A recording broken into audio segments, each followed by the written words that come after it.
Okay, we're all good. All right. Hello, everyone. Welcome to the Blue Podcast. This is the Red, White, and Blue show. I'm joined by Billy, Connor, and Jack today. You guys all doing okay? Yeah, I'm doing great. Thanks. They're doing all right. Before we start, could remind you if you're interested and you haven't done already, could you like and subscribe to the channel? Really helps us out. There's a lot of cool stuff coming in the coming weeks, and it'd be really good to have you on board. So let's get started. We're focusing on NBA and NFL in this podcast, and this week we're starting with the NBA Finals. If I head over to Jack, first of all, is this the NBA Finals you expected? Definitely not. There was just so many different things that happened. There was the super team and stuff, which I kind of thought would make its way straight up there, sweeping all the other teams right off. And that just did not happen at all. Are you the same thought process, Connor, or were you a bit more lenient towards these teams? Yeah, no, neither of these teams caught my eye at the beginning of the playoffs. I would have never, if you would have, put a gun to my head and said, pick your two teams to survive that you think are going to go to the finals and then win. I'm like, neither of these teams would have been in my top four. This is, it's a happy shock. I'm actually rather happy that it ended up being these two teams. And do you think it's due to their performance in the playoffs? Do you think they've succeeded expectations, or do you think other teams had poor runs, were plagued by injuries? What do you think caused them to get to the finals? I think it's a mix of both. Mm-hmm. Yeah, the Suns just had a really good run, and obviously Bucks, they have Giannis. So you kind of get it's like a little asterisk next to your name when you have Giannis, because it's kind of like extra good. Bit of a cheat code. It's like plugging in GTA, just up, down, left, right. He literally is the human cheat code at this point. He is like a play you just have to look out for, because some of his plays are incredible. Honestly.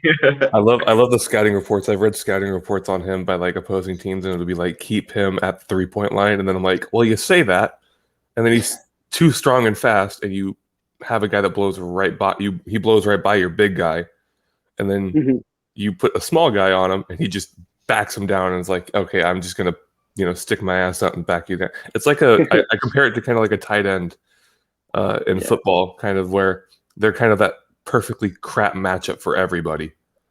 Do you think people underestimated Giannis going into this? Do you think that's a reason the Bucks got as far as got to the championship in the end? Do you think, although you talked about there are teams that put two guys on him, they hold him to 3 points, do you think there's a few teams that backed themselves too much and thought, we'll just play our usual game plan, Giannis won't hurt us too much? Well, I kind of think that you can't underestimate him. He's a defensive player, and he also scores the most in his team pretty much every single game.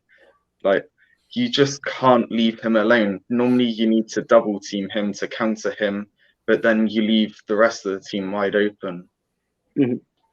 Yeah, I mean, I have to agree. I think it was more that the league underestimated the rest of the team, because there's some players on that team that I will get into it later that a couple players on the team, I think they're just shite.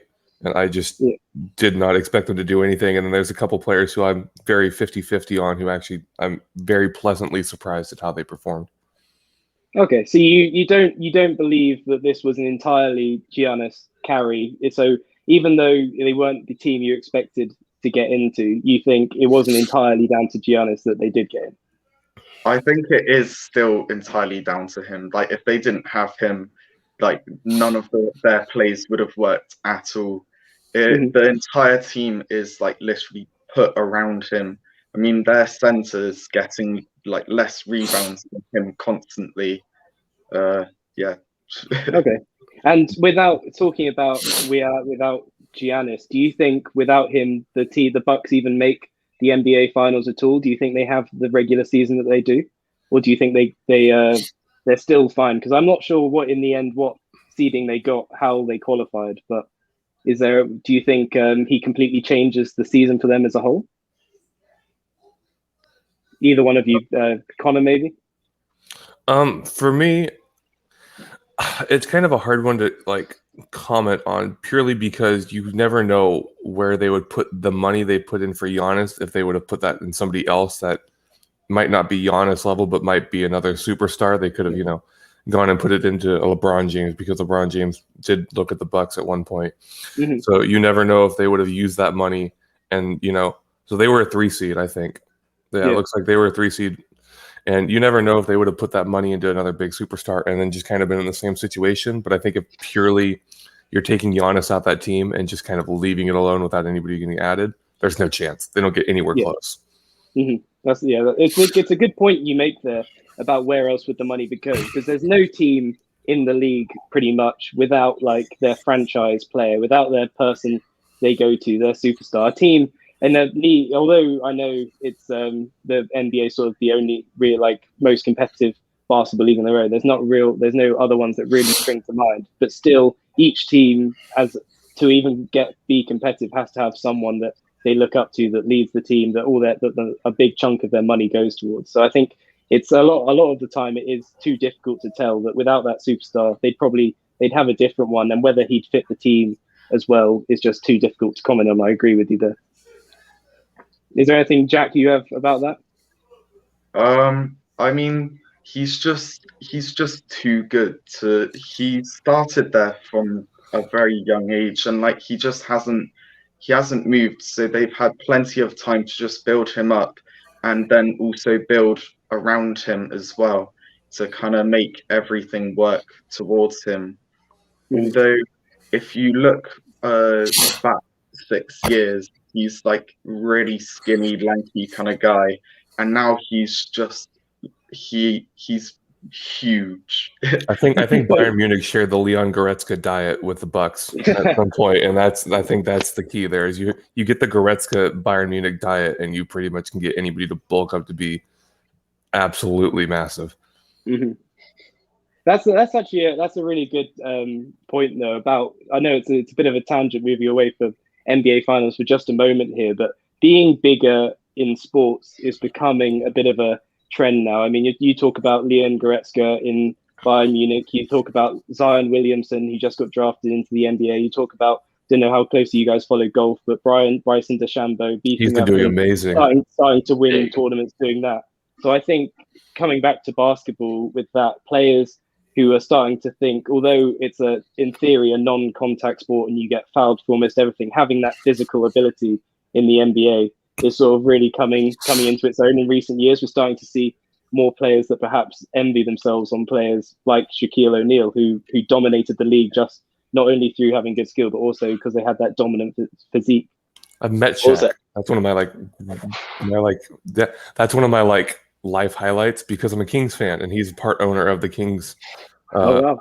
I got my aunt knew the head cameraman for the Kings back when the very first year that they took over, and so I was down in the tunnel and I was coming out of the buffet and I just see Shaq like peripherally walk by me, like just in my peripheral as he walked by. Yeah. All I see is a stomach.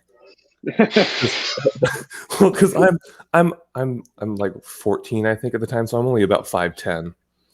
So I'm only about 5'10". I'm 14, so all I see is his stomach as he goes by me, and then I just look up, and Shaq's my favorite player of like all time. I'm a huge Shaq super fan. I love him, and I kind of look up and I just go, "Holy, that's Shaq!" And I kind of like used my arm. I got up on my tippy toes, tapped him on the shoulder.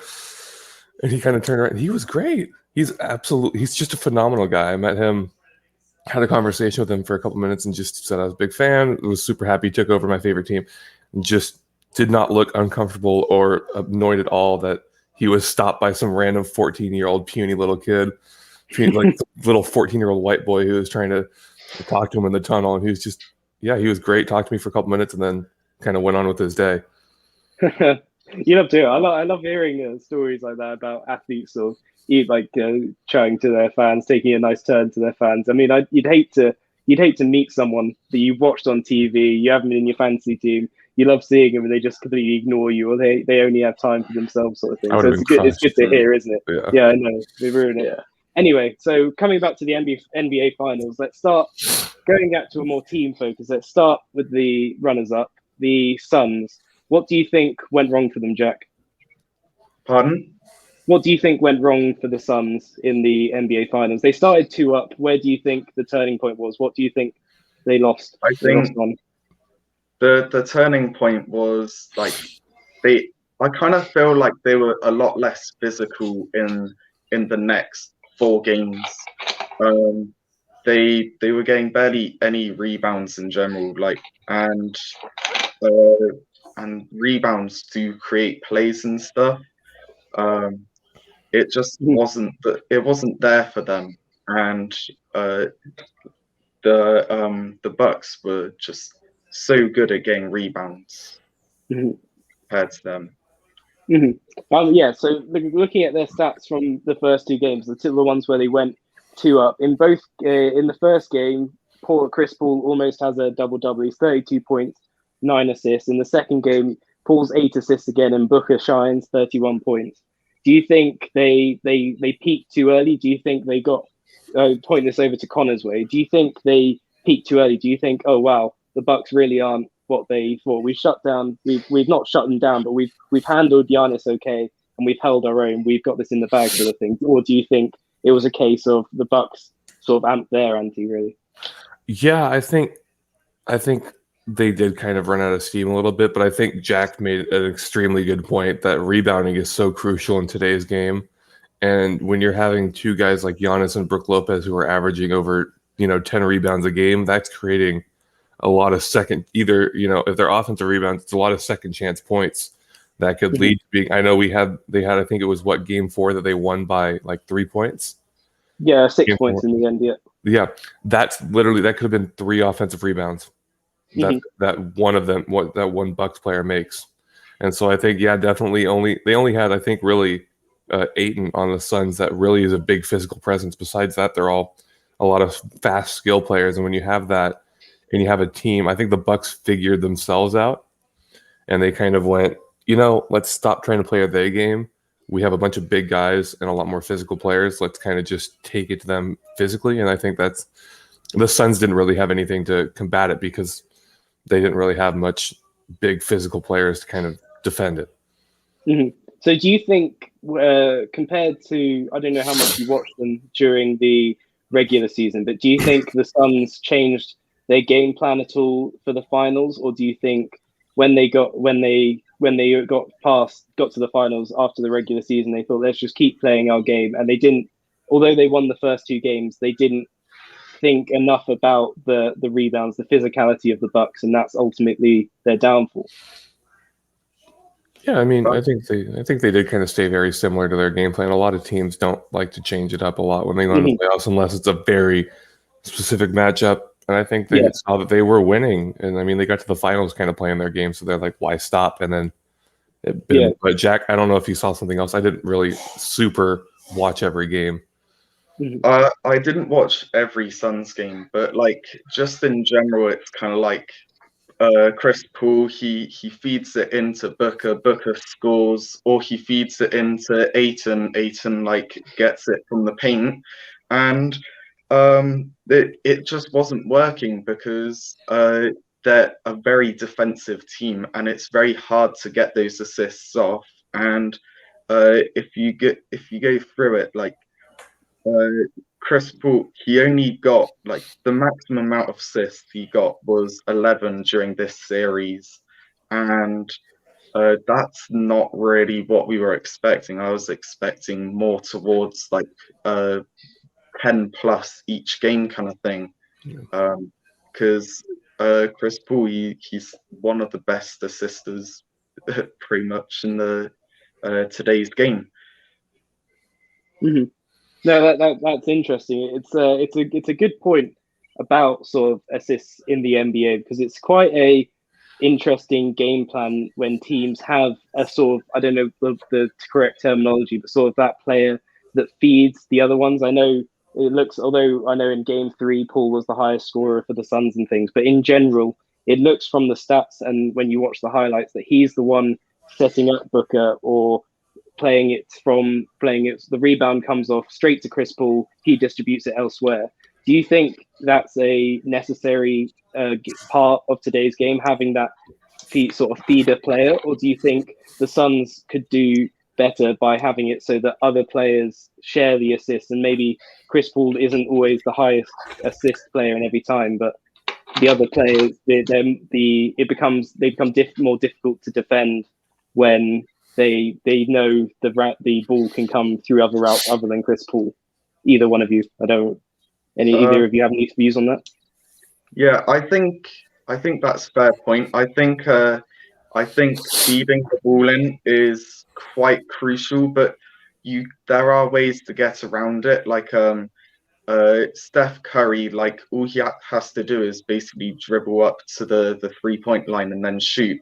Or the half and just fling it up. Yeah. But like it just, they need a more physical presence sometimes, and Chris Paul, he's good getting around a physical person, but he's not a physical person himself, I'd say, and that's quite a downside to his technique. Mm-hmm. Do you agree, Connor? Are you sort of more thinking the Suns to win this thing? They need to win this championship to carry on their 2-game lead. They needed that physical presence, and that's what the Bucks caught onto. They thought, the Suns, although they're quite fancy with their footwork, they get into nice areas, but they can't finish in the paint, or they're not as strong in the paint as we are.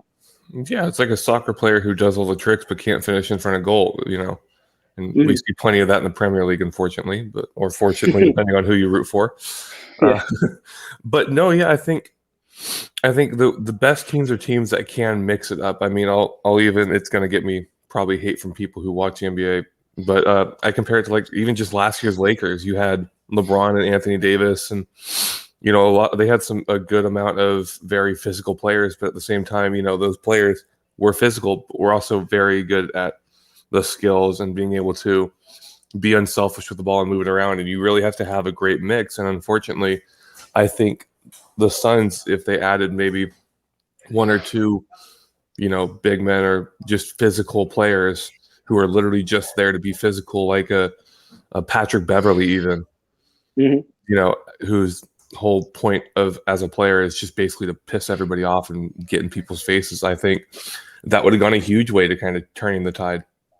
Mm-hmm. All right. It's good to talk about the Suns. I mean, I think we can concur they were and sort of an unexpected teams in the final. We like to see them in the finals. We like to see teams we weren't necessarily expecting. We like to see good contests. But ultimately, the Bucks did come out on top, and I think we'll talk about that now. It's leading it on sort of leaving it quite open-ended general. Do we think this Bucks team, I know we've touched on it before, do we think with Giannis, do you think they're going to grow on it? Do we think they'll be the real deal again next season? Or do we think this was their championship and now they may start to tail off? Either, Connor, perhaps, do you have any thoughts on that?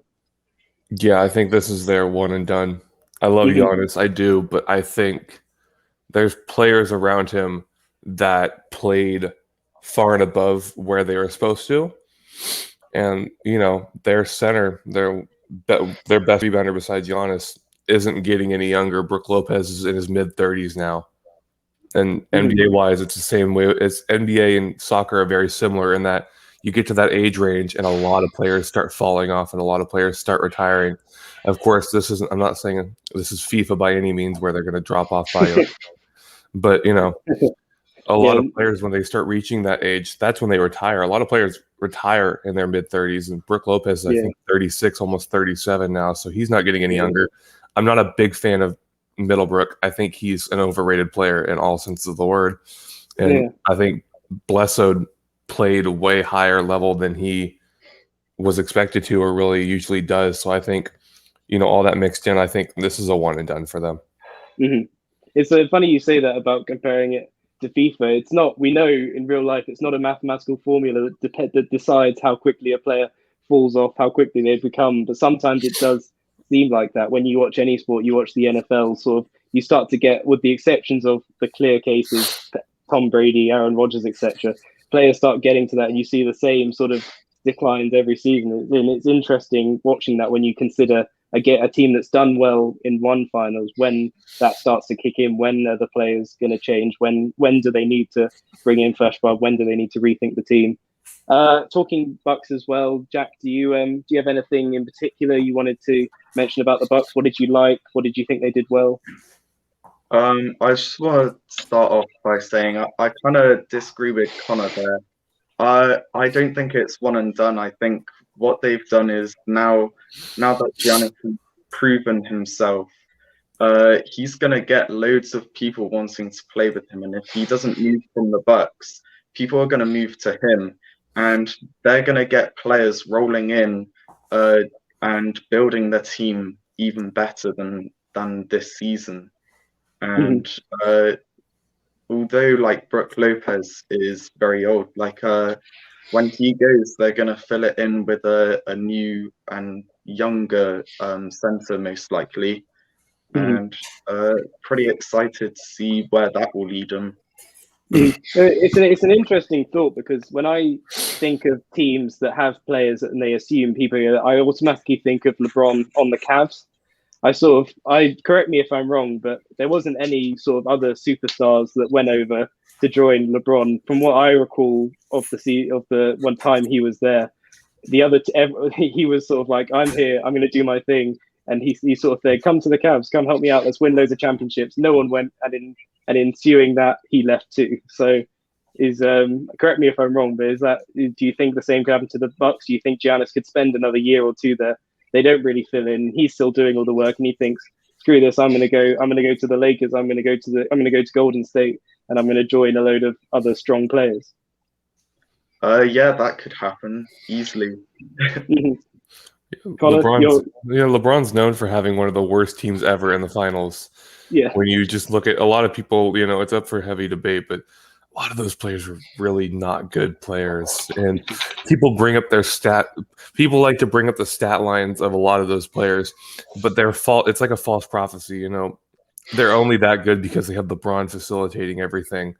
And it could easily happen to the Bucks. I'd love to see it not happen. I'm a big fan of Giannis Antetokounmpo. I think he's a great player. He's a lovely human being. From everything I've heard from people I know who have met him, and just when you hear people talk about him from around Twitter and stuff like that, nobody's ever had a bad thing to say about him. And I love players who are not only dominant on the field but are just genuinely good human beings off of it.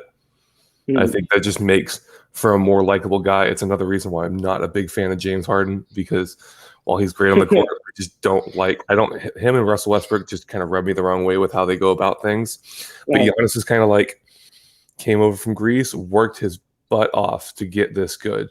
Because like we mentioned earlier, he was not this size when he first started his NBA journey. He was not nearly as big as he is now. But I like it a lot more when they're good people off the field and they really show how hard they work. So I hope it does. I hope he gets pieces.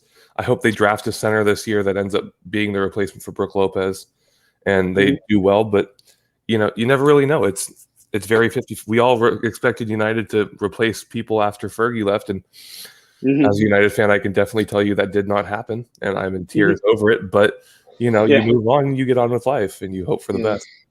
Do you think in different sports, I know when you're talking about Man United, they're at sort of a management level, and everyone's always slamming the Glazers for being bad owners. In the NBA, do you think a lot comes down to the management level? Do you think the Bucks have the team management? I don't know how much you guys know about this. I'm not particularly clued up on NBA team management, but do you think the Bucks are the sort of organization that will sort of manage the team correctly, bring in the right players, switch out the right ones? Or do you think it's in the NBA, it's all a bit sort of, it can be a bit all over the place, and sometimes a team ends up being a super team and they don't do as well as they can, sort of thing? Or either one of you, I suppose. Jack, maybe?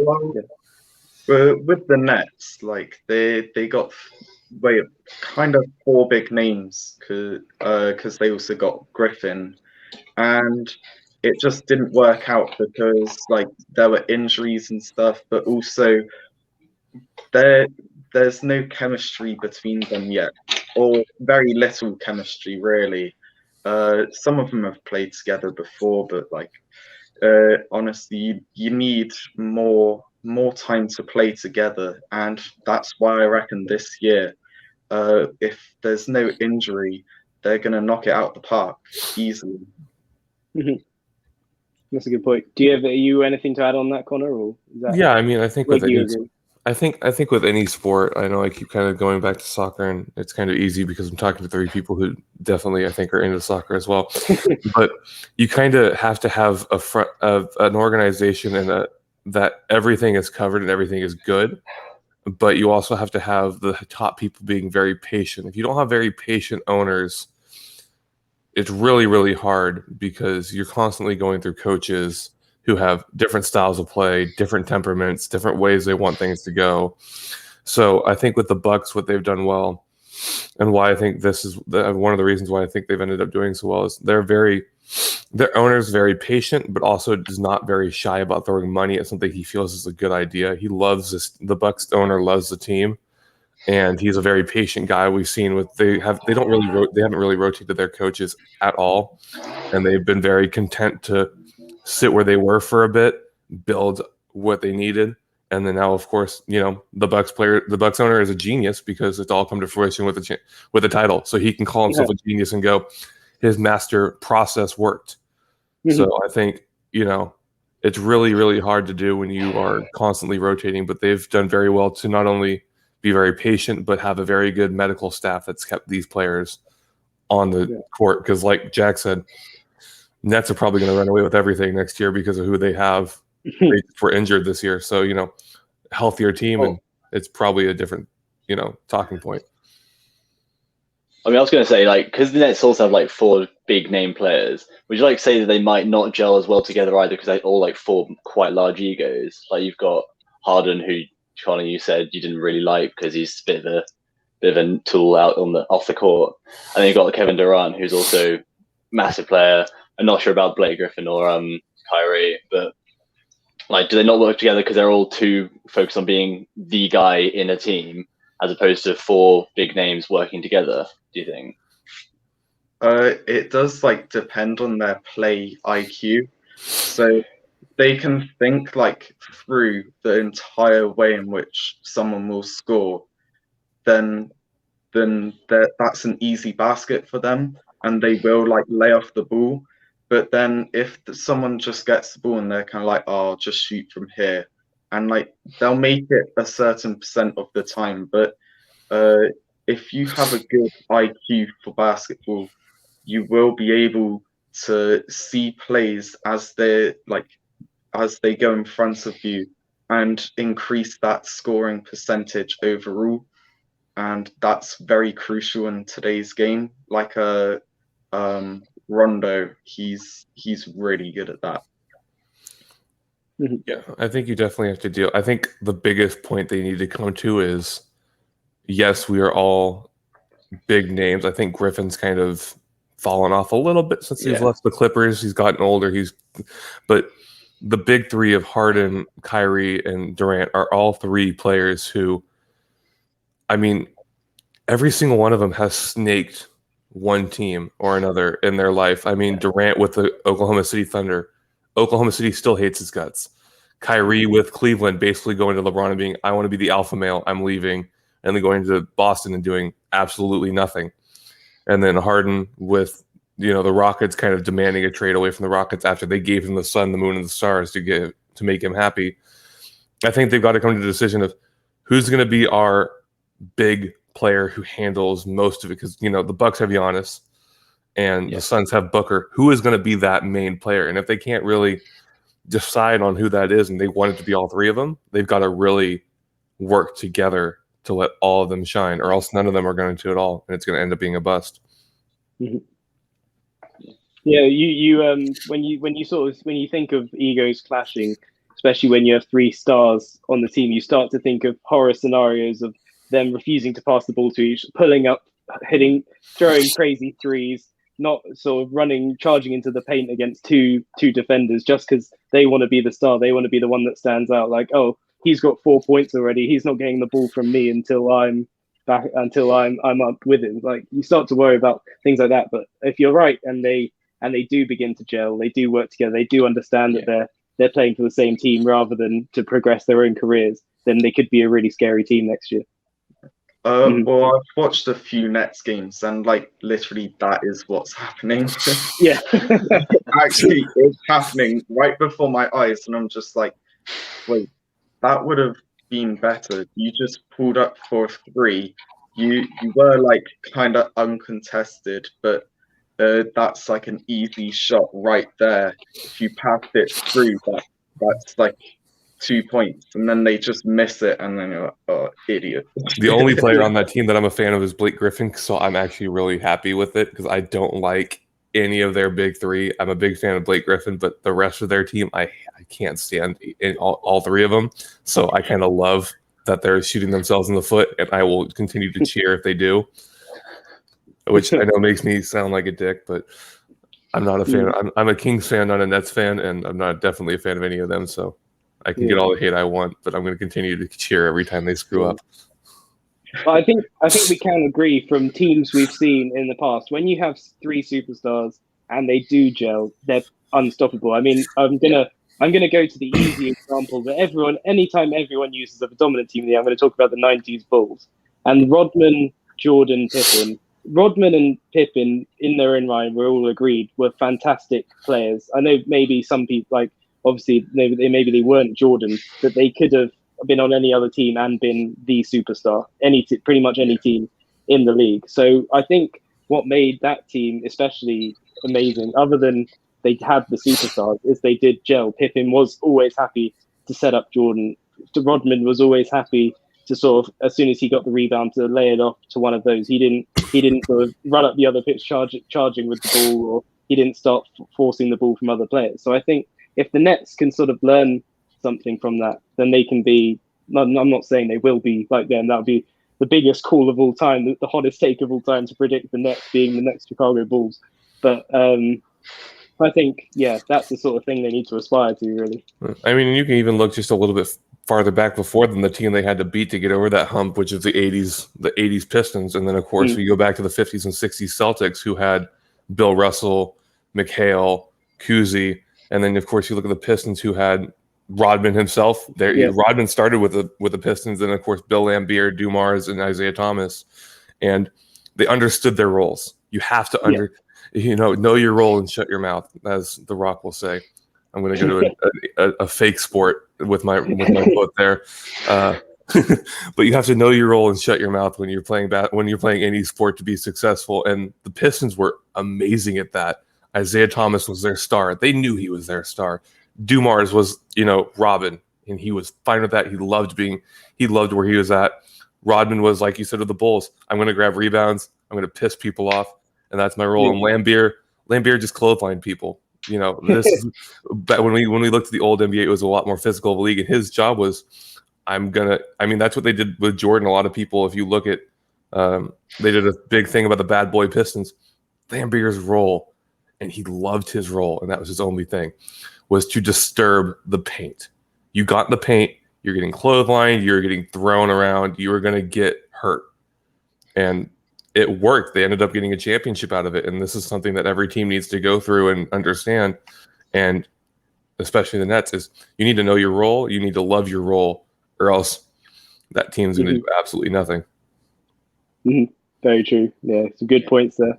Anyway, so going back to the NBA finals, let's with the risk of this becoming the Giannis show, let's have a quick talk about MVP. I imagine if I ask either of you whether Giannis deserves to be MVP, it's going to be a resounding yes. So what I'm going to ask instead is, if the Bucks don't win the championship, who do you think would be the MVP? Not necessarily perhaps for the Suns in the first instance, but in terms of other teams in the league, who do you think could have emerged as MVP had the finals gone differently? I'll start with Connor.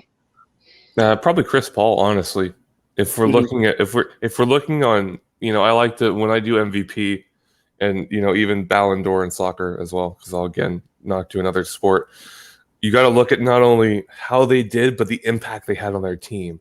And this Suns team had Ayton, and they already had Booker. They already had a lot of these pieces, and weren't even making the playoffs. And if they were getting knocked out in the first round pretty easily. And they added Paul, who is a veteran, a potential, I think, a first or second ballot Hall of Famer. We'll get into that.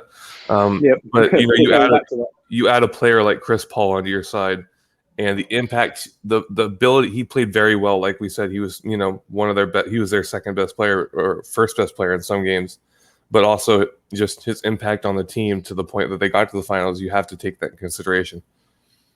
Mm-hmm.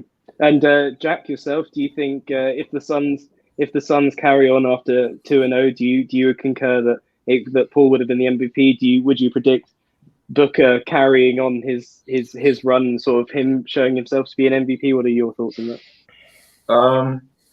That's kind of a difficult one because I think one of the reasons the Bucks won is because they saw what the Suns were doing. They realized that Chris Paul, he passes it off to Booker and Booker shoots, and then they started like double and triple teaming him constantly. If they didn't do that, he'd be getting like 40 points a game, and then that would have made him MVP. But like the other way would be they still do that, but then someone else takes it, and then that'd basically be Chris Paul, and he'd be the one scoring all the buckets. Yeah. So I think it's between Chris Paul and Devin Booker, depending on how the Bucks would lose. Yeah. It's always a difficult thing to say because whenever anyone has any opinion, it doesn't need to be an NBA, NFL, it can be any sport around the world. Whenever someone says, "Do you think this person could have been the MVP? Could they have done this?" You can think of 1,000 scenarios where they beat these teams. This happens where they do become the MVP. You have to think realistically, did that happen? And obviously, we have to start looking forward and thinking, could that happen in the future, sort of thing. So it's difficult to say, but it's at the same time, it's interesting to consider. So continuing on the theme of sort of the finals individual performances, I'll start with Jack on this one. Were there any players that were unexpectedly good, had a performance that you didn't on an individual level, not considering the teams, that sort of stood out to you? And in particular, we could think about sixth men in the finals, people that didn't start the game, they came on and they brought the energy, they kept their team in a good position when they came on. There's like a few good names of like people who spent like a lot less minutes on the court. One of them would be on the Suns, Payne. I thought he did really well considering like he just comes on for about 5 minutes at a time, and then he just cleans up. And then there's also Johnson. He spends a little bit longer on the court, but he still gets the job done as Suns sixth man. And Connor, for yourself, any unexpected performances? I know we were talking about Ayton earlier. Did he sort of, to you, on the Suns, come into his own at all? Or we could maybe think about Middleton or Holiday, anyone you sort of unexpectedly pulled themselves up, sort of made it to the mark in the finals? Yeah, I think Ayton, I mean, if you look at his history and where he was drafted and all that stuff, I feel like this is kind of him coming into what was expected of him. I think this is the Suns finally going, yes, he's reached, he's at the point that we want him to be and that we drafted him to be at, which is to be a big, dominant, big man. But I do agree Payne was an absolutely phenomenal player for the limited minutes he has. But for me, my player that really shocked me was Bledsoe. I think Middleton's been a star, or at least a second man star, like kind of Klay Thompson is with Steph Curry, where you have your star and then you have your star, but kind of not. Kind of still the Robin to the big star. But Eric Bledsoe, nobody really gave a toss about going into these playoffs. He's never been a big name. He's never been, anybody's first choice to be a point guard for their team. And he came and proved like, hey, I kind of deserve to be talked about a little bit. I deserve this money because Bucks gave him a good amount of money to come to the team, and he's kind of gone, I kind of deserve that money, and I may deserve a little bit more with how he played. And my hat's off to him because he did really, really well. Mm-hmm. That's it's a good thing. Yeah, it's nice for teams. I suppose it's a bit of a sort of few moment when the Suns they've drafted Ayton, they've got him in the finals, and I know in the end it didn't turn out to be their championship. For those first two games, he had 19 rebounds in the first game, 11 in the second. They were probably thinking by the end of that second game, okay, this is paid off. This is what we have him for. This is what we needed. He's shown up to the finals. He hasn't sort of, although he's a young player, he's not sort of sort of crumbled under the pressure or anything. So I'm sure they were more than pleased to sort of have him come into his own. So moving on from that, let's talk about sort of, I suppose for one player it's looking forward, and for one it's a bit of a hot topic. Let's talk about Hall of Famers. Do we think, I'll start with Jack this time, do we think Chris Paul now is a Hall of Famer? Do we think he's coming up soon? So he may not have the ring, but I still think easily he could be in Hall of Fame. He's just done so much like throughout his career, and he may have lost like a lot of games, especially when they're 2-0 up. but honestly, like he has the stats there, and he's like 9-time All-Star NBA, and he has a one All-Star MVP as well, and that's really good. Yeah. I know he's edging the end of his career, but it's still really good for his overall career. I think it's interesting what you say about he's got the stats behind his name then, because I know often when I see it in the NFL and you see sort of online, you see rumors about who should be going in this year. A lot of the time what you see in the Hall of Fame are household names, and often it's because, I mean, players are household names because of their stat line, because they've put that in, but often you see sort of players who you think they've been put forward for the Hall of Fame kind of early, and like you think there's players that have put the same careers up as you, and they waited until the Hall of Fame waited until they were sort of like 45, 50 to offer them into the Hall of Fame. So you have to start wondering do you think Chris Paul has made a big enough, I know everyone knows him nowadays, but do you think over his career he's put in a big enough sort of bid for himself to put himself early into the Hall of Fame? Do you think he'll be in the next few years, or do you think it might be a little while before people come back to him? What do you think about that? Go back to Jack, perhaps. I think they'll probably wait until he gets a ring or retires. But either way, I think he's going to be a Hall of Famer. Sorry, okay. And some soccer news just popped up on my phone. I'm in a good mood now. Yeah, do you want to take over, Connor, on the Hall of Fame debate? What are your thoughts on Chris Paul? Are you supporting him for the Hall of Fame? Yeah, as much as I'd like this to be a hotly debated topic, it's not. He's a Hall of Famer. I mean, I looked up his stats just to give kind of a rundown. So here's Chris Paul's achievements in the NBA. He was a Rookie of the Year in 2006. He was all rookie first team, Rookie of the Year. Like Jack pointed out, which brilliantly, because I completely forgot about it. 2013, he was the All-Star Most Valuable Player. He's an 11-time All-Star. He's been in the All-NBA team 10 times. 4 times he was first team, 5 times he was second team All-NBA, and once he was All-NBA third team. And then he's a point that people like to forget. He was 9-time NBA All-Defensive Team, which is seven of those he was All-Defensive first team. So he's, I think, without even having the ring, I think Jack points out brilliantly, he's done more than enough over the course of his career to really show I'm kind of one of the best to do it. I mean, you really look at it, I think he's one of the best point guards to have played the game, period. Without the ring. You have to, if you take rings out of the equation, he's up there as one of the best point guards to ever lace up sneakers and get on the court. I mean, I'd put him up there with, I'm going to get hate probably. I'd put him up there with, the likes of John Stockton and, a lot of big name. I mean, John Stockton, I don't think ever got a ring. You saw him go straight to the Hall of Fame because of how good he was. I think Chris Paul is going to be the same situation. He may not get a ring, but that doesn't mean he's not deserving to be known as one of the greatest to ever do it. Yeah.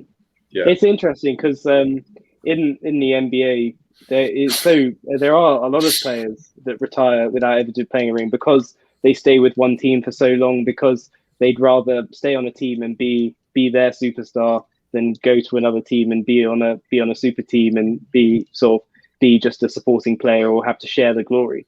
So it's interesting. I'm not saying Chris Paul has done that in himself. I'm sure. I don't know. I mean, I haven't seen many interviews with him. I don't know the sort of guy he is off the court or personally. But I think it's pretty interesting to consider, like, whether he's had he been on another team and got a ring, would he have still put up, or other teams, would he still have put up the same stats and everything like that? It's interesting to consider. I mean, when you look at those sort of all those All-Star MVPs, all those the one All-Star MVP, the first to the NBA all-time All-Star teams, things like that. It's quite crazy. But and then we're pretty certain on Chris Paul for the Hall of Fame. I think we're probably going to struggle to debate that any further. So let's think a little bit further forward and think going back. I think I promise to anyone watching this, it'll be the last time we talk about Giannis, hopefully. But do we think he's put in performances that bode well for the future in terms of Hall of Fame and greatness? I'll start with Connor this. Oh yeah, Jack, you go. Yeah. Yeah. I think he's definitely going to get into Hall of Fame. Like, it's just difficult because obviously he gets 50 points and 5 blocks in Game 6. And this year alone, he's won so many awards. It's just difficult to say that he won't be a Hall of Famer at some point. Obviously, we don't know right now because he might drop off the face of the earth. But that isn't going to happen, is it?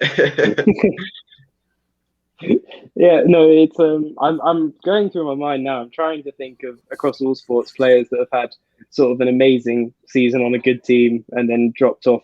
But none are coming to me. I don't know if Connor, any reasons you can think why Giannis wouldn't be, or do you think he's although it's so far in it's 10 or 15 years in the future we're talking with Giannis, but are you thinking he's looking that way so far? Yeah, I got a name for you of players that did amazing and then dropped off. Look at Brandon Roy for the Portland Trailblazers. Was an amazing, one of the best players touted to be one of the best players in the league when he came in. Injuries destroyed his career, and I don't mean like he just wasn't good. He retired at 25 or 26. Yeah, because he ended up having such bad problems. Greg Oden with the Trailblazers as well, another big man who was touted very highly coming into the league to be an all-star and be a superstar, and injuries ended his career. So, I mean, pending that happening to Giannis, I think we do look back when the clock strikes for 2030 to start. I think Giannis is definitely probably by that time cemented himself as the first ballot Hall of Famer, pending, catastrophic injuries. But yeah, I think he's done great. I wish him all the best, and I definitely think this is just the start for him. Yeah.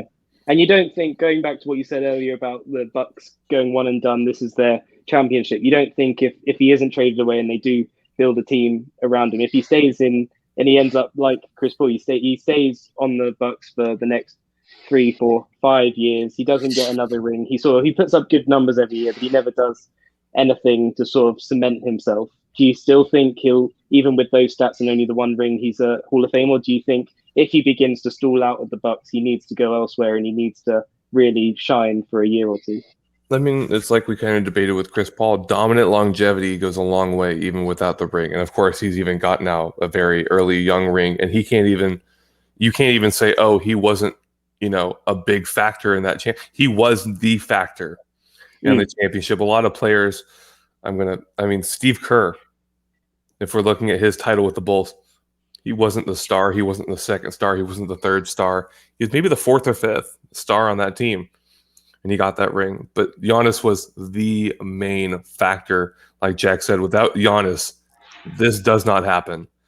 So I think if he continues to put up really good numbers and doesn't win a ring, I think he's still a Hall of Famer, because I think being able to put up big numbers over a long period of time is hard enough and well deserving of a Hall of Fame career if you're able to do it over the course of 10, 12 years. Yeah, absolutely. I think that's one of the things you think about with when you think Hall of Fame. You don't think a player who played well for a season or two, he put up crazy stats. He had 2 years in the limelight and then he fell off. You think about those players that you watched over like not like a generation like you would have in terms of age wise, but a generation in terms of the league's lifespan, like over the 2010s or over the 2020s. He was, well, probably for Giannis, we're looking at the 2020s.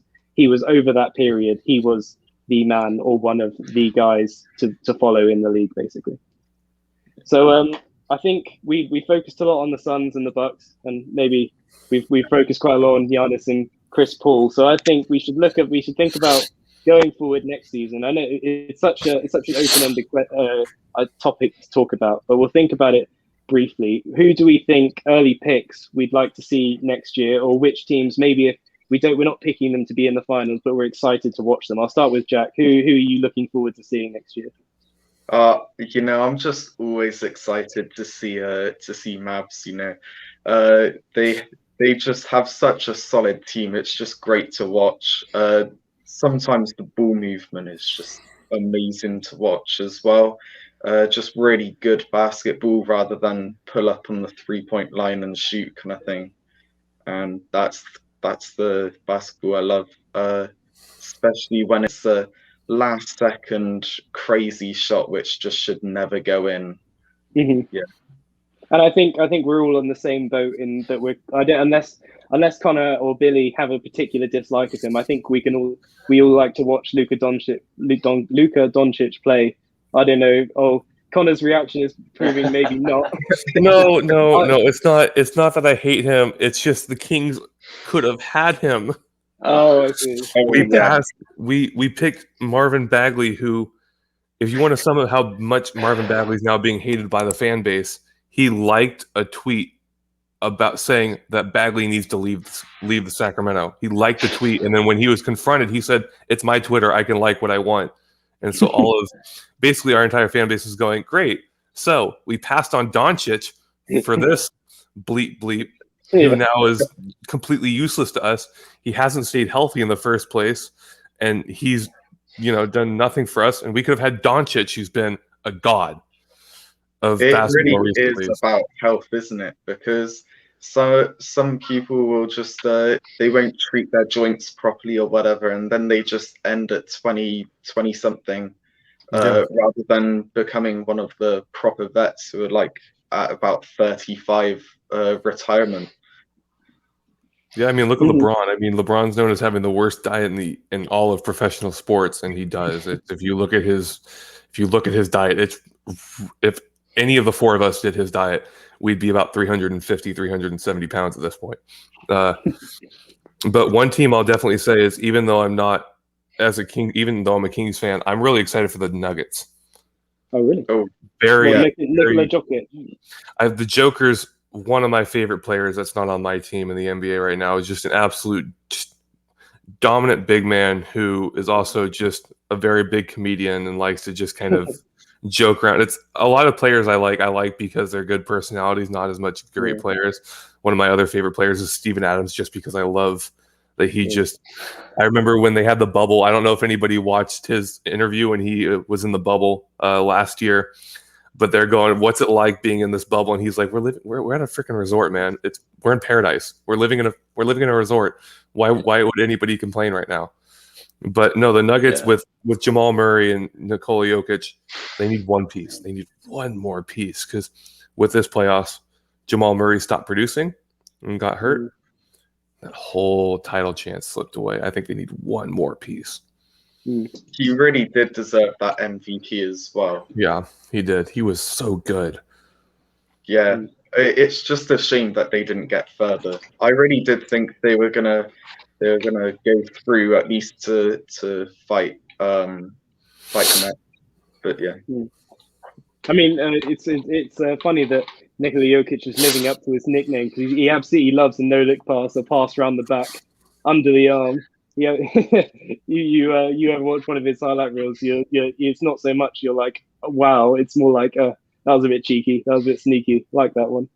So Billy, I know you don't follow NBA sort of as much. Yeah. We're more the NFL guys, but is there anything in particular you're interested in seeing? Anything as an outsider looking in? Is there anything you're excited for? I mean, I was more keen to see again more big man plays, but I feel like Zion, because Zion got injured quite early on in the season, didn't he? And his production slowed down quite a lot. So I think if he comes back this year, healthier, stronger, fitter, hopefully, I'd love to see him just tear it up, a bit like Jokic in the same way, like a big man, but I just want to watch him just go through people. I mean, it's a more contact-based thing through a non-contact sport, but I think the Pelicans and the Bucks probably have the most physical front court, like the most physical big men in all the league, with Steven Adams and Zion for the Pelicans, yes, and then of course Steven Adams as well. And then for the Bucks, you have Giannis and Brook Lopez, which if I saw them in an alley, I'd probably run the other way. Yeah, you wouldn't want to come up against. If I saw the four of them talking in an alley and I had to walk down that alley to go home, I'd take the extra 10 minutes to walk around them.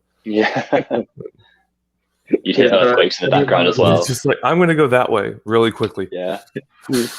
I think anyone else excited for the Hornets as well? Because LaMelo Ball is doing insane at the moment. Yeah. He's only going to get back very good. Rookie of the Year. If he falls off, like, that's not going to be great. I just love the fact that he can hold it over his brother's head, because the Ball family was so, for me, it's just, I love the Ball family coming into the league. I couldn't stand them because their dad's an absolute tool. I'll use a non-curse word to describe how bad of a person he is.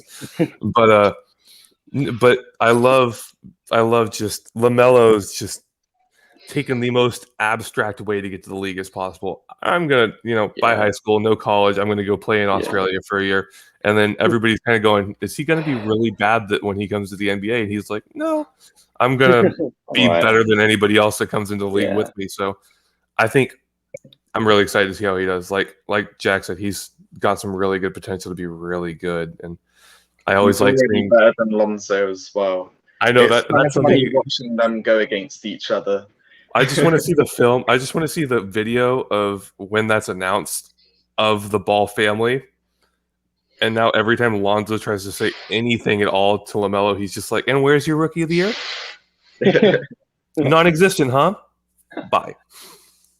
Yeah.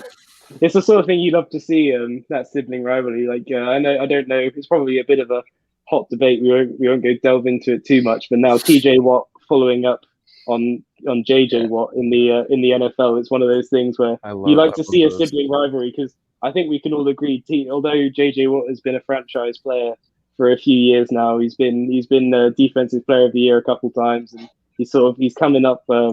He's like a household name. You can see TJ Watt following in his footsteps, and perhaps because he's only been in the league a couple of years, surpassing him. So it's going to be that Cardinals team's going to be scary.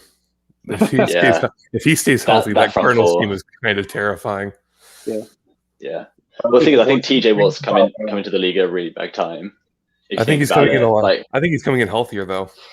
He's coming in healthier, but he's also coming to a league with Aaron Donald, and the likes got Frank Clark, who may not play this year because of his assault charges or some weapon charges, and you've got all these massive edge linemen. Khalil Mack as well. He's just really unlucky to be in a league where you've got these guys playing at the same time. So there's so much competition for the Player of the Year defensively as well. Yeah, our American sports have a lot of problems. I apologize. We have a lot. Our big name players have a lot of problems. It's the old NFL fairy tale. Come in, drafted quite highly, have a few standout seasons, make a name for yourself, get done on assault or weapon charges. Donald, if you look, Aaron Donald's got a YouTube channel, and I've actually watched. Dude's got, I think, 1 or 2 kids and a wife he's had since he came into the league, and I think when you have that kind of thing, it kind of grounds you going into it. I mean, we saw if we look at LeBron James himself. I mean, he's still with his high school sweetheart. He was with her, and I think he got together with her in 2000 or 2001, and it's 2021. Wow, they're still together, and they're probably the most unproblematic couple in sports because you never hear about anything going on between the two of them. There's no, affair claims or, oh, this happened. They just kind of have a very lovely 2-decade marriage that they've just kind of had, and I think having that Donald. That's why I think Donald is a great player, because he can kind of just I have my great family and I can focus on sports. I can focus on being he's massive. He's so quick as well. He's so quick. I saw this video yesterday, and it was people getting the Hall of Fame knock, getting told they're in the Hall of Fame. And they did this one old offensive lineman from back in the early and mid 2000s who was one of the best his big stat was he was one of the linemen for 9 out of 13 seasons, they had a 1,000-yard rusher behind him. Wow. Yeah. He was a big dude. He was 6'4", 356 pounds throughout his time. When they knocked on his door, he was 6'4", 210. He shredded so much weight. It's incredible to see some of these offensive linemen who are massive individuals, and then they retire and they just go like you put them in like one of those like a dryer. You put them in one of those like air sealers, and you just shrink them down. Yeah, it wasn't Joe Thomas, was it? No. It was he used to play for the Steelers. Funny enough, with us bringing up TJ Watt. Yeah, he was a big player for the Steelers back before, like back in the time when we were all still kind of just young children. Yeah. So not us. But it's crazy to see how players shrink. Yeah. You see him the same. Yeah. But like you get paid to be a big man in the NFL line. Like if you don't consume like however many like at least 10,000 or whatever it is stupid, and you're benching like 200 kilos. Yeah, I went to uni and the football players were all the offensive linemen were I remember I was told I need to bulk up. And mind you, when I went to uni, I was 6'5", 250. I was told I needed to bulk if I wanted to switch from my sport to football. Yeah. And that thought was crazy to me because I was eating 8,000 calories a day. I was in the gym about 7 times a week. Yeah. And I was told I need the bulk. And I'm just going, you're absolutely crazy. Yeah. Yeah, you have to eat. Yeah. Like, I don't want to eat more. I already eat way too much. I don't want to eat more. I'm already sick of food at the end of every day. Yeah. Anyway, I think we've segued quite nicely. It's worth mentioning at those points for anyone who's we're on our second episode here, and if anyone's only tuning into this one, we talk NFL as well as we talk NBA. So I think it'd be nice to sort of finish off this episode. We'll talk a bit of NFL. If I could, because Billy he hasn't talked as much on the NBA, I think I'll direct this first one here. Is there anywhere you're excited to see Aaron Rodgers if he does leave, and we're all fairly confident he doesn't want to be in Green Bay? Is there anywhere you'd be excited for him to go? Or I mean, it's probably quite unlikely, but I quite want to see him go to San Francisco.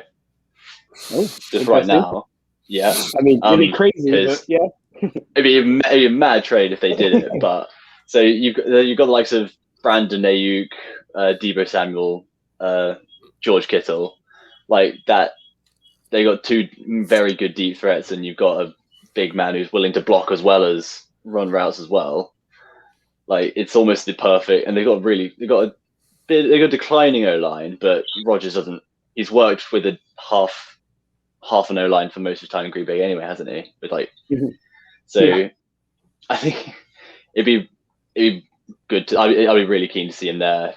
I think he would tear it up, to be honest. Yeah, it'd be exciting. It would be one of those trades. Be one of those trades where everyone in the NFL goes, "Ooh, this just changed my outlook on the season." Like when OBJ went Giants to Browns, everyone was like, "Oh, yes, we now have a different team to watch in the season." Sort of thing. What do you think, exactly. Connor? Is there anywhere in particular you'd like to see him go, or you think it'd be a good trade for both teams? I mean, a huge, massive part of me would love him to come to my team, to come to the Dolphins, because I think we're just having a good quarterback away from being a playoff team for the first time in my life. For the first time in my lifetime, pretty much. Yeah. I end up. Do you not think he'd step on Tua's toes a bit, or do you think he's got? Do you think he's got 1 or 2 years at Miami? Tua learns off him, and then Tua comes into his own, or do you still think Tua's a bit young and naive to be an NFL quarterback? I mean, part of me, if we can keep Tua, I think that's amazing. But if we lose, because I know a big thing was. When we were in talks with the Texans to possibly get Deshaun Watson, Tua was part of the trade. Tua would go the other way to Houston, and we'd get Deshaun Watson because of the age. But I think with Aaron Rodgers, if we can get him and keep Tua, I feel like if I'm Tua, I'm going play with this Dolphins team and hopefully be really good. Or wait 2 years, this team might get even better, and I get to learn from one of the greatest to ever play the sport for 2 years, and hopefully get a Super Bowl ring with one of the greatest. And I'm like, I'm the backup. I didn't do much, but I'll take the ring, you know? Well, because Rodgers was in the same situation with Brett Favre when he came into the league, because he spent like 2 or 3 years behind him before he even got his first start. I think he might have got 1 or 2 just off injuries, like just resting. Off retirements and coming backs and retirements and coming so back. like yes, yeah. So I mean, so Brett Favre obviously left for Minnesota, I think, before he had retired, but like Rodgers came in and just he won in the first 2 years, didn't he? For his thing, I think. I mean, I mean, their Super Bowl was a while ago now, so it could have been that long. Yeah. But it's an interesting one, following on from Brett Favre, because that's almost the greatest regeneration of in sports history, having Brett Favre and then almost getting the identical player, if not quite a bit better, in Aaron Rodgers. I always think it's a funny, because it's like we don't have to change our scheme. We've got a guy that plays very similarly. He likes to dump off to running backs, or he can throw a deep one. He's accurate on a deep one, so it's an interesting one. Yeah, I don't know what they put in the cheese over in Wisconsin, but they must put that. I want to start ordering Wisconsin cheese if it means that I can be a Hall of Fame quarterback. Yeah, I'll mention my one, because I was thinking about this question before we started, and I think I don't know, Connor can fill me in geographically whether they're rivals or whether he'd ever do this, but I would love to see Aaron Rodgers go to Minnesota. I'm not a Minnesota fan, but I think he would be absolutely fantastic there. I've never really been the biggest fan of Kirk Cousins. I think he's fine as a quarterback. I think Minnesota will survive with him. But I think if Minnesota could get Aaron Rodgers, it would just unlock that team. They've got Justin Jefferson and Adam Thielen. Yeah. Carl, one of you might have to fill me in if they still have Carl Rudolph. But otherwise, I think their offense would just be completely unlocked if they were to get Aaron Rodgers, or even trade for another QB around the league. But I think that would be the best fit for him in my eyes.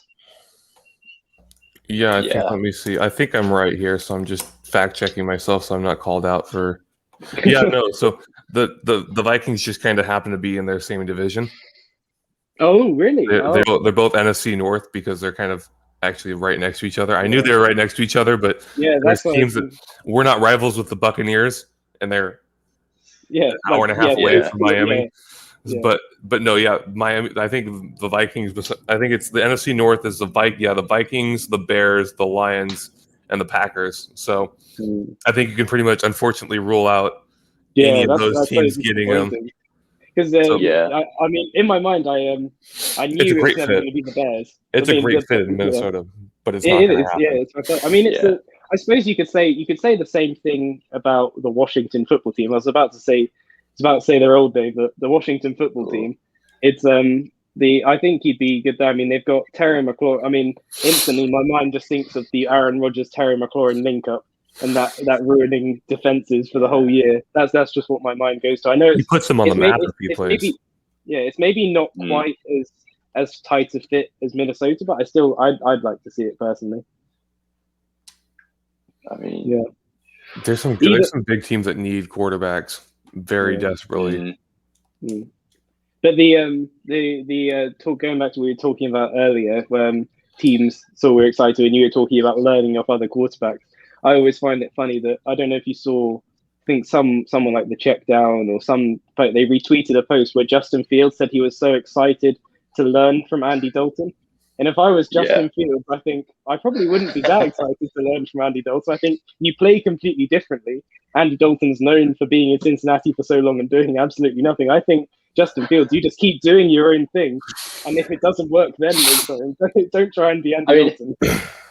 In fairness to him, I think he's probably talking about it more mentally speaking. Andy Dalton, he's played. I mean, there's loads of competition in Cincinnati, obviously, but he kept as a starter for. What's he been in the league for 9-10 years now? Yeah, it must be. Yeah, he's coming out. He's been around for a while, and so he's got the capacity to be a consummate professional and all that. So he just keeps going. How he probably teaching how to study film and stuff like that as well is probably quite helpful. So I mean, there's a lot of stuff that you can pick up on. Obviously, he's just the better athlete. Yeah. To Dalton, but. I think that's what he means, and I think he does genuinely mean it. But I think it's a bit different to what you're thinking, Joe. Yeah. What I would have been so cool is, I think, if instead of training for Dalton, if if the Bears had have got Robert Griffin, RG3, in a trade, Justin Fields learns from RG3. That would be like the same thing as the Brett Favre, Aaron Rodgers things. I think Justin Fields is just able to become, if RG3 hadn't got the injuries he had, he just becomes the next generation of him. And I just think that would have been a fantastic thing to happen. But going on from a tangent from that, I'll go back to Connor. Is there any other players or teams you're particularly excited for? Maybe moving away from Dolphins. Yeah, as much as I'd love to talk about the Dolphins all day, I can't do that. But no, I mean, when Fields says Dalton, I kind of agree with him. I mean, Dalton's played for 10 years now, 10, 11 years in the league. And people like to forget because he's been so bad the last couple years. Back when the Bengals had Ocho Cinco, Hushmanzada, they used to be actually pretty good. They weren't the best team, or they weren't anywhere threatening for a Super Bowl at any time and point, but it was a decent team at one point, and there's a reason he's actually was a very good player. So I think going to Dalton and kind of being like, how do I handle the NFL? Because the mental game is so huge, like you said. In any sport, the mental game is huge.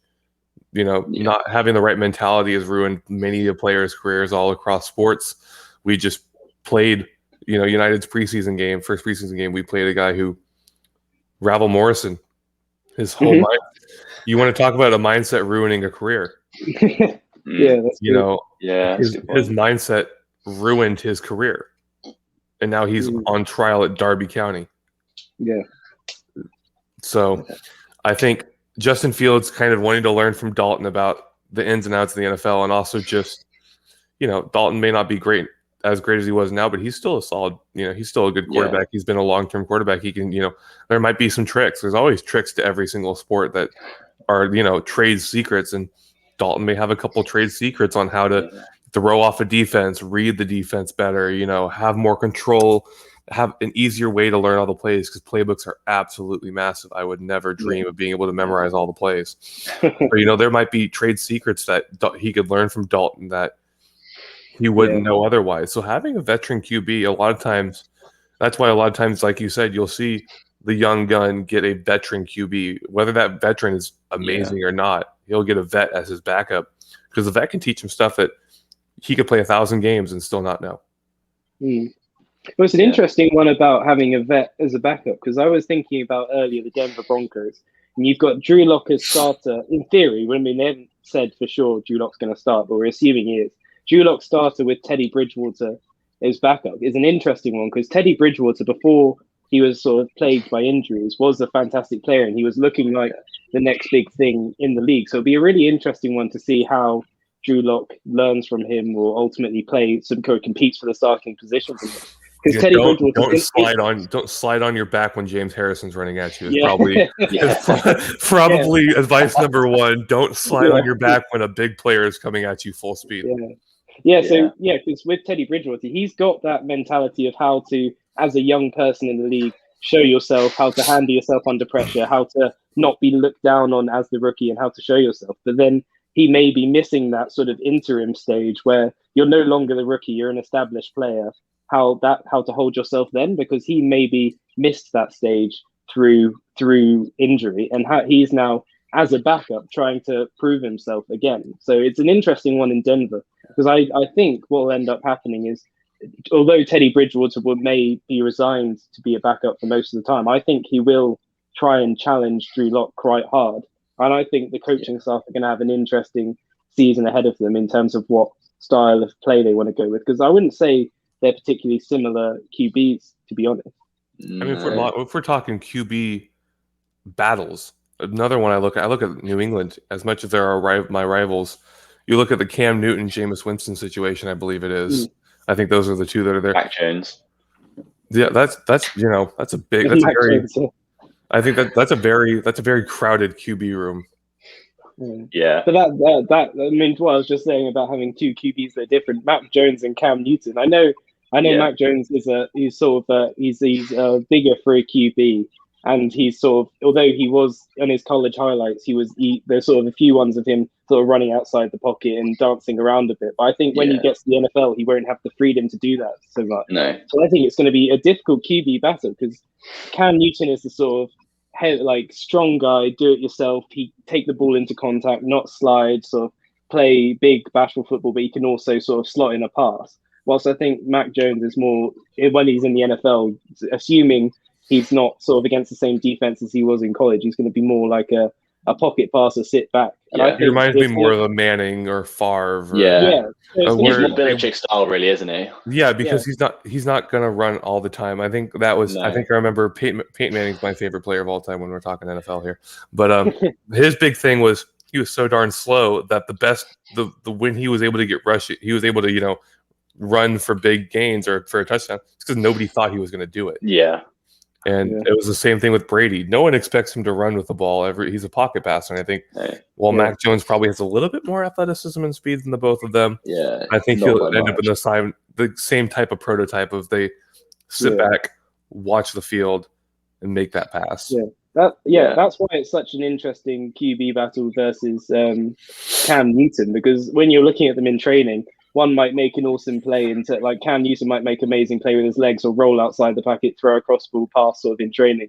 And then Mac Jones might just command the field. And then how does Belichick decide who he wants to play when he's doing that? Because he's like, well, it's whoever's going to fit the play style better. And I think with N'Keal Harry and the wide receiver, I think, to be honest, I think the pocket passer, going back to the Brady style pocket passer, is probably the better option.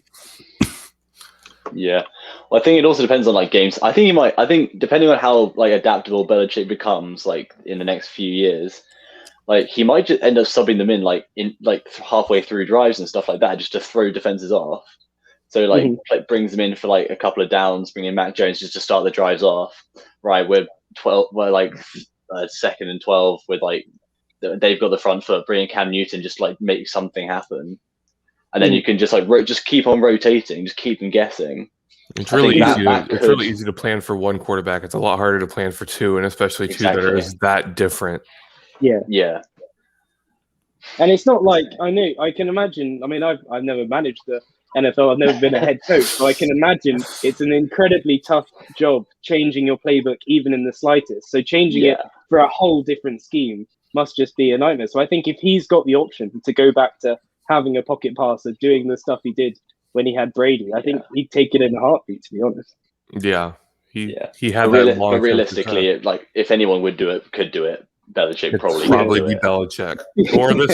Or this could prove it was all Brady. That's the big debate: was it all Brady or was it all Belichick? And I think this is when we really get to determine. I mean, because Brady's kind of throwing the first punch. I went to another team completely and just won a Super Bowl my first year. You're up, Belichick. You go do something now. Yeah. But surely they'll be prepared for it, just in case there's like an injury or something. Like they'll be ready for some. They'll be ready to change from pocket passer to rush. Yeah. Well, you'd think so, but ultimately, the other option is they just train Jameis Winston as the backup, and they either trade away Cam Newton or they just leave him for a sec. Because I mean, Jameis Winston was, although he was known for being a bit of a meme at the Bucs, he was he was a first round pick, but he never lived up to it. There is the possibility that if Belichick is the coach that everyone thought he was when Brady was there, then he can make Jameis Winston a competitive sort of number two. So we'll have to see. And then if he does that, he doesn't have to change the scheme, because I don't know about you, but I don't think Jameis Winston is gonna be if he's got Belichick with watching him, he's not going to be rolling out too much. He doesn't want to make himself look like a fool. He doesn't have to do much for that, but that's very. He's not eating W's anymore, unfortunately. He's eating really big L's. Big L's. Anyway, so I think unless you guys have any other topics you want to call about, bring up, I think we'll call it there for this second episode of the Red, White, and Blue show. I'll get better at saying it in future. But yeah, we'll be doing this regularly from now on. We've had quite a big gap between episode 1 and 2, but we're looking to get this going regularly, and we'll be talking both NBA and NFL. So make sure you like and subscribe to the video, turn notifications on so you don't miss us again, and we'll see you guys next time. Thank you very much for watching. Yeah, cheers, guys. Cheers. Thank you.